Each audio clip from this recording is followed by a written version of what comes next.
Lord be with you. and with your spirit. A reading from the Holy Gospel according to Mark. Glory to you, O Lord. When Jesus had risen early on the first day of the week, he appeared first to Mary Magdalene, out of whom he had driven 7 demons. She went and told his companions, who were mourning and weeping. When they heard that he was alive and had been seen by her, they did not believe. After this, he appeared in another form to 2 of them walking along on their way to the country. They returned and told the others, but they did not believe them either. But later, as the 11 were at table, he appeared to them and rebuked them for their unbelief and hardness of heart, because they had not believed those who had saw after he had been raised. He said to them, "Go into the whole world and proclaim the gospel to every creature." This is the gospel of the Lord. Praise to you, Lord Jesus Christ. Please be seated.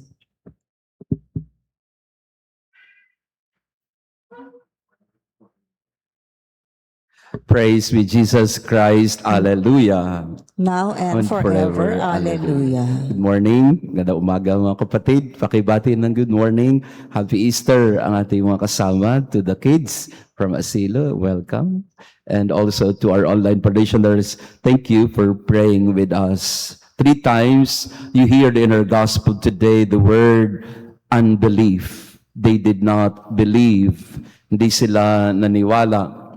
Jesus appeared to Mary Magdalene, and Mary Magdalene reported to the disciples. They did not believe her, because how could they believe in someone from whom 7 demons were expelled? 2 disciples on the road to Emmaus saw Jesus, talked to him, ate with him. They reported to the disciples. What did they say? We do not believe. So Jesus, when he appeared to the 11, when they were at table, Jesus rebuked them for their unbelief. So we try to understand, why would they not believe that Jesus rose from the dead? Bakit sila nahirapang sumampalataya o maniwala na buhay na si Jesus?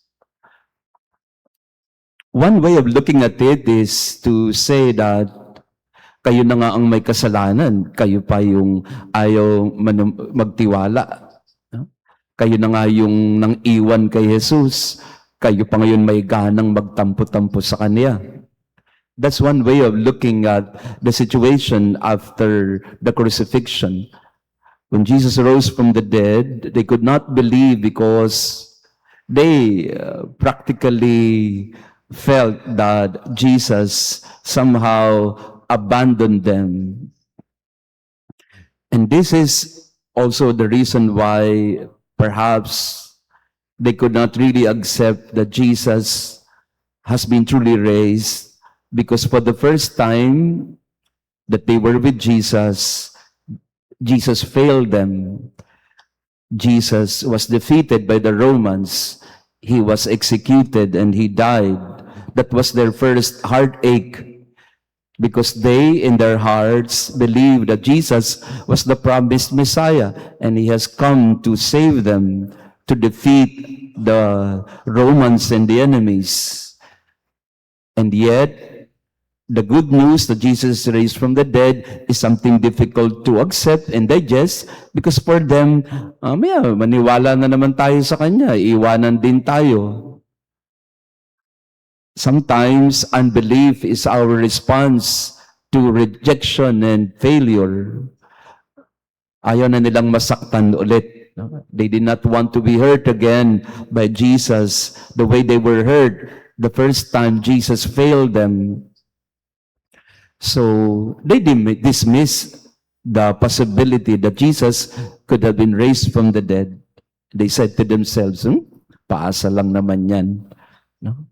Pinapaasa lang na naman tayo. Kunyari, buhay, hindi naman pala buhay. Kasi, di ba, sabi niya dati, liligtas niya tayo, hindi naman pala tayo niligtas. Namatay naman siya. O ngayon, buhay naman daw siya. O ano naman ang mangyayari ngayon dyan? That was the prevailing attitude in the minds of perhaps the disciples. They did not want to be hurt by Jesus again or for the second time. They were already disappointed the first time. Now, if they believe that Jesus has been able to conquer death, they will be hurt a second time if that is not true. So they had to suspend their faith or in their belief that Jesus rose from the dead. But in the end, you can see the persistence and perseverance of Jesus. The faith Jesus had in the disciples, he still appeared to them, although rebuked them at some point. But the strange thing about it is Jesus sent them in spite of their unbelief. If you listen closely to our gospel, they did not believe in Jesus yet, but Jesus told them, go into the whole world and proclaim the gospel to every creature. Strange. Kasi hindi na nga sila naniniwala eh. Tapos ngayon, isusugo pa sila ni Jesus para magpahayag ng mabuting balita. So how do we make sense of all this? How do we make sense of the unbelief and the mission entrusted to them? Well, first of all, because Jesus believes in us. Even if we don't believe in Him, Jesus' belief in us and trust in us is such that nothing can ever dissuade Him or nothing can hinder Him from fully trusting in us and eventually sending us. So tomorrow is Divine Mercy Sunday. Today we are ending our novena masses. The theme really of the whole Easter season is belief and unbelief. Pagtitiwala at kawalan ng tiwala. And Jesus, the Divine Mercy, invites all of us, trust in me in the same way that I trust so much in you. Huwag kayong mag-alala, hindi na tayo matatalo ulit. Hindi ko kayo bibiguin ulit. Do not worry. I am alive. I have conquered death. The first disappointment you had when I was crucified, that is long gone now. We have defeated darkness and death, and therefore, trust in me. Believe in me.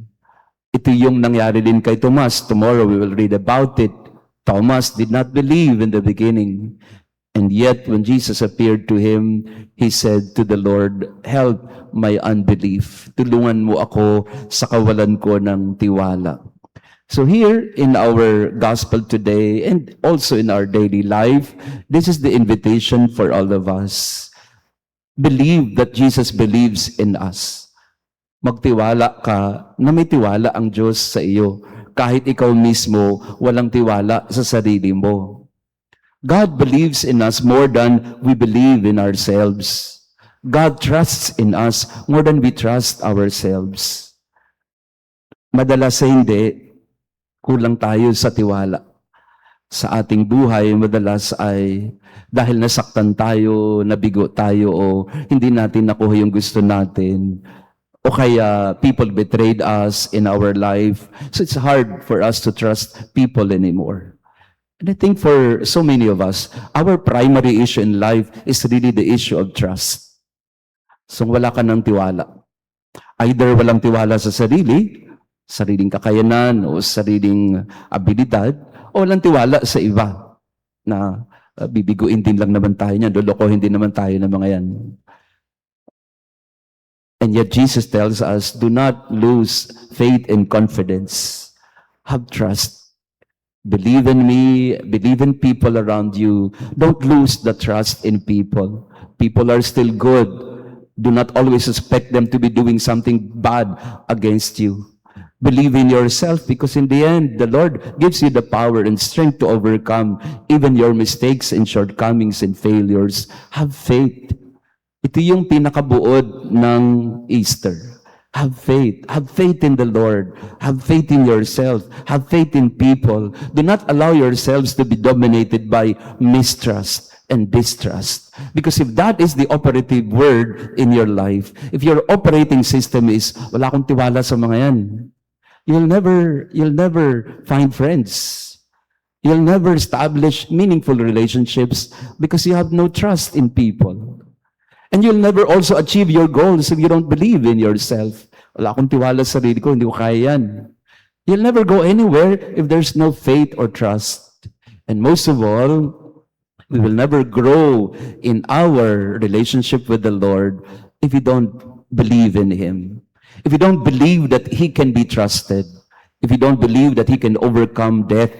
If we don't believe that He can help us in our own struggles. Have faith. That's why the prayer of the Divine Mercy is, Jesus, I trust in you. I trust in you. I trust that you can help me. I trust that you can help me overcome these trials that I'm going through. I trust in you means you have conquered all, and I'm willing to bet my life on you, even if from time to time you disappoint me. This is our relationship with the Lord sometimes. God disappoints us. Tatapo tayo at mawawalan tayo ng tiwala. But the Lord, He comes. He takes the initiative to look after us, to come after us and seek us and tells us. He would tell us, come. He would rebuke us for not believing in Him, but time and again He will tell us, come. Have faith in me, and I will send you to a mission. And sometimes, even if we don't have trust in ourselves, the Lord has so much trust and confidence in us that He tells us, go, I have a mission for you. Kahit wala kang tiwala sa sarili mo, I have trust in you. Go, you have a mission to fulfill. So in this Mass, we pray for this. We pray for more trust, for more faith and confidence in the power of God who has conquered all. Yan, pakisabi sa katabi mo, I trust in you. Yeah. The prayer of the Divine Mercy. We trust in each other. We trust in the Lord. Praise be Jesus Christ. Now and forever. Let us pray. Look with kindness upon your people, O Lord, and grant, we pray, that those you are pleased to renew by eternal mysteries may attain in their flesh the incorruptible glory of the resurrection through Christ our Lord. Amen.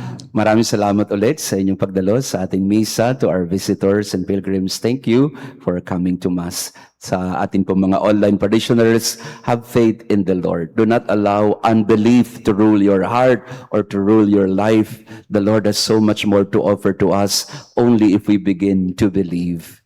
The Lord be with you. And with your spirit. And may our loving God bless you and your family, the Father, the Son, and the Holy Spirit. Amen. Our Mass has been offered. Go in peace to love and serve the Lord. Alleluia, alleluia. Thanks be to God. Alleluia, alleluia.